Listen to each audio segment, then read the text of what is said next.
Hey everybody, Happy New Year, TGIF. It's Tia Ebony. from liveitloveitdoit.com. So we're coming to you today with this Q&A video because you guys asked for it. So people email us, DM us, tweet us all the time asking us things about ourselves and the blog and or just wanting to shoot the breeze. So what better way to answer all of those questions and for you guys to get to know us and we can get to know you by doing this video. So we're going to kick it off today with part one. We won't get to all of the questions. We thank everyone for all the questions that you sent thus far. Please keep them coming because we want to keep doing this. So we'll just jump right into it. And I won't say the names of the people who sent the emails. Not because it's anything bad or anything like that. Just don't want to, send people's email address and put people's information out there. So, but here we go. So, first question. This is for Third Eye 365. Me. So, how tall are you, and have you ever lived in DC? I am 5'7", and I've never lived in DC, but I visit DC often, and I have a lot of family in DC. Okay. So cool. We love DC. That would Yeah. be like my second home. Like if I could make a lot of money and live there, I would live there. But that's another story. Okay. Let's see. This is for me. Tia, what is your ethnic background? Everyone on Live It Love It that views liveitloveitdoit.com, social media, everywhere around the world. I am African American. My parents are African American. I am not mixed. Of course, everybody has a little something down the line. But both of my parents are black. My mother is light skinned. My father is brown. Yeah, and that's it. I'm not Indian. I'm not Punjab. I'm not Habesha. I'm not Dominican. I'm not Puerto Rican. or Sudanese. Any of those things. Although I love those cultures, nothing against it, but I am a light-skinned black girl. Black girls rock. Okay, that's it. Okay. Next questions. Greetings, ladies. Greetings. Where were you two raised? I was raised in a small town in North Carolina called Warrenton. It's right on the border of North Carolina and Virginia. I was born in Roselle, New Jersey, but my family moved to North Carolina when I was a young girl. So I'm a Southern girl.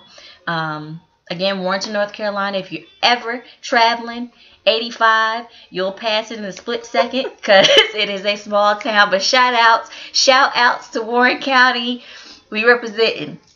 Okay, so now I have to tell you where I'm from. I was born in Charlotte, North Carolina, but I was raised in Williamston, North Carolina, the county seat, Martin County. She got like that so home much. of the Tigers. Will, yes. And I moved back to Charlotte in 2002. Okay. Next question. So, what are the hot spots in Charlotte, North Carolina? It really depends on what you consider hot, what you want to do. The great thing about Charlotte is that it is definitely a melting pot. Most people who live in Charlotte are not from Charlotte. So you have a lot of different cultures from different corners of the country and different corners of the world. But as for me, as for us, we like live music. We like spoken word. So Delta's restaurant is a great spot, not only for good food, but for good live music. Mature crowd. You don't have to worry about drama. Nothing against the youngsters, but that's not the scene for that. But if you're looking for a club scene, there's plenty of clubs. There's 935. There is Cosmos. There is Republic. There is Tempo. Tempos. Tempo is a great place for the older crowd and the younger crowd because it's live music and they play up-to-date music, old school music, everything. And the drinks are good. Yeah. Oh, and the Epic Center. Yeah. Of course, there's a lot of things at the Epicenter. Nothing against the Epicenter. It is a lot more commercial, if you will, but there are a lot of good venues at the Epicenter as well. So it really depends on what you want to do. If you just want to shop, you can shop. You can go to Noda, which is North Davidson, to check out. There's a lot of boutiques. Check out Dupe and Swat over there and Noda. So it really depends on what you want to do. There's a lot for everyone in the city. So you can never really say there's nothing to do. Right. And for the children, Scorpios, Marangay, Friday nights. Yes. Or any other night. But, so there's a lot of spots. There's a lot to do. So it's really up to you. But those are some of the places that we like. Right. How long have you two been natural? Well, my natural journey really started back in 2002, but I transitioned. I had a relaxer. I wore braids, wore weaves, wore all of that. But in 2002, I decided that I didn't want to use chemicals anymore. So instead of doing a total, cold turkey from using chemicals to natural, I started to transition by weaning myself off of chemical products. But then in 2009, I said, forget it. Just start all over. So in 2009, I did the big chop, and I took it all the way down to a brush cut. And from a brush cut from 2009 to 2013, this is what you have today. So if you guys can see it. So, yep. Well, I've been natural since 2003, and I've had a brush cut, frohawk, afro, and now I'm growing my brush cut out. I'm not sure what I'm going to do with it, but this is what I have so far. I don't know if you can see it or not, but I like it. I don't know what I'm going to do yet. I like it too. Let's see. So this next one has like tons of questions, so we're just going to do some of these. Let's see. These questions are directed to both Tia and Ebony. What life-defining moments have caused you to change the way you perceive things? For me, I would say probably the death of two of my uncles. I lost two uncles within about a 2-year time span. Both of them were, in their late 50s. When death occurs, whether you face it or someone else close to you, it's life-changing because it makes you realize what's important and what's not.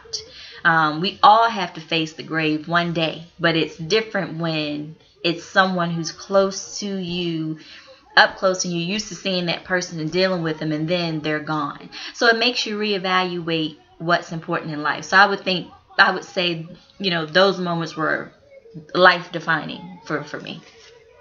For me, it was when I had to take care of my bedridden grandmother for about 3 years, along with other family members. And to see someone who was healthy and vibrant and, a pillar in the community, be bedridden and sick and have to depend on other people, it made me realize what's important in this life and spending time with your family and being less selfish. And so that whole ordeal changed me a lot. And I'm no longer scared of death. I'm just scared of suffering. So that changed a lot of things. If you were able to interview anyone, living or deceased, who would it be and why? Bob Marley. I love Bob Marley. Since I was a little girl, I've always loved him. My riches is life. My riches is life. Lively up yourself. No one ever told me to love Bob Marley. No one ever told me that. Although I've always grown up around music, all genres, I've always had a connection to him. And as an adult, especially as of late, seeing his biography, the documentary that they showed on was VH1. Mm-hmm. I learned more about him, and it prompted me to even research more about him and to know that all the revolutionary things that he did before his passing at the young age of 36, it's awesome. And it makes me think, why don't we have those people anymore? And if we have them, why aren't they just as outspoken? He did so much for the people. You know, he was a revolutionary, and he wasn't afraid. So if I could interview anyone, it would be him, because I would like to know what he was thinking from the time he started until the time that he departed. So for me, it would be Bob Martin. For me, it would be Martin Luther King Jr. I want to get inside his head. I want to know, what he was feeling. I want to know his point of view. Because all we have is what other people tell us. Mm-hmm. And, the small amounts of footage that's out there. I would really like to interview him, get inside his head, and just get to know more about him. What has been your greatest accomplishment in life thus far? I would say this blog. Because it takes a lot to just step out, and do something that will be criticized, either positively or negatively.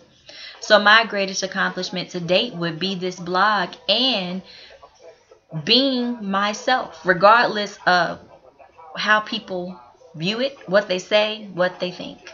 So, well, other than my son, I'm raising a 13-year-old son, and so far so good. You know how teenagers are, so we don't need to go there. So, but other than him and other than the blog, I would say that it's still in progress for me. I don't think that I've reached my highest accomplishment yet. So I would say it's still in progress. I would agree. What is your greatest failure in life thus far? I don't believe that there's any. I haven't had any failures. Everything that happens in life is for a reason, good or bad, and you're supposed to take it and learn something from it. So I wouldn't say I've had any failures. I would just say that I've had life lessons. I would agree. I would never say I failed at anything. I've been disappointed. I've disappointed people. But, we're still growing. We're still young. Still have life to live. So I won't accept failure. Definitely. No failure here. Who inspires you? This crazy chick inspires me every day. Like, aww, when I'm ready to give up, you really carrying. When I'm when I'm ready to give up and I get pissed off at people and I'm like, I don't understand why people act the way that they do. Why is all this negativity getting so much shine and we doing something positive and it's not? She inspires me because she tells me to keep going no matter what. She's the light at the end of the tunnel. So she inspires me. People in social media who are moving and shaking, who are grinding, inspire me. Regardless of how small or how big, people who are going after their goals no matter what inspire me. So I would say, of course, other than her, she inspires me a lot because she brought out this other side of me. I'm not into the social media thing. That's not me. The only thing I had before I met her, she says it, but only thing I had before I met her was Facebook, and I barely used it. And Black Planet, don't tell nobody. But she just opened up. Did she say Black Planet? Who uses Black Planet still? I'm sorry. Go ahead. Go ahead. So. Okay. I'm sorry. Okay, I'm sorry. So I feel like she brought out another side of me. I've tried a lot of new things since meeting her, and she inspires me to join a sisterhood. Can't say what I'm going to do right now, but I'm working towards that, and just to be more outspoken. I'm normally outspoken, but that's when I'm around people. So social media, this is still something new to me, I know a lot of people probably think that, this is what I love to do, and I've been doing it forever. And I like doing it. You're natural, darling. It's something new for me. But, like she said, anybody that's positive and that's a go-getter and who's willing to lose everything to get it all, that's people. That's the type of people that inspire me. Next question. What would be your theme music? You must be my soul. I'm going to say the name of the person who... Alicia Nolan. These are some great questions. Thank you for this. But as a music lover, this question is too hard for me to answer right now. I don't even know. So I'm going to table that one. You're going to have to answer that one. Soul Sister by Bilal. Of course you say that. That song, it just speaks to me. Okay.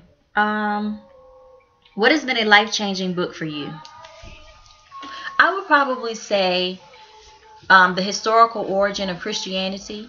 The author's name is Williams. His first name escapes me right now, but it's a great book if you're into history, religion, spirituality, the origin of things, Egyptian culture. If you want to know how all religions started, it is a great book to read. So that's probably, it's been a life-changing book for me. Yeah. I haven't read it yet, but I want to. A life-changing book for me is Don't Block the Blessings by Patti LaBelle. She simply tells her struggles with diabetes and watching her sisters struggle with diabetes and juggle family life and her career. And it's a great book. I really, really enjoyed it. And another book that you should read is Keep the Faith. It's a memoir by Faith Evans. If you were in the 90s, a teenager during the 90s when, Biggie and Puffy and everybody was hot, you would really enjoy that book because it takes you back to that time. Definitely. Well, guys, we have a lot more questions, but we don't want this video to drag on forever, so we're going to end it here. But on part 2, we're going to start with our next question, which is, who are your Hollywood crushes? That's going to be a good one. So, again, this is Tia. Ebony. LiveItLoveItDoIt.com. We appreciate all the support that we got, that you guys gave us over the last year. Please continue to support us. Connect with us. Stay tuned with us. 2013 is going to be bigger than ever. It's going to be great. And great feedback. Follow us on Twitter, Third Eye 365. Naturally Me 03, or on Instagram, it's just my first and last name, Tia Scales. Yeah. And that's it. Okay. We'll see you guys next time. Next Friday.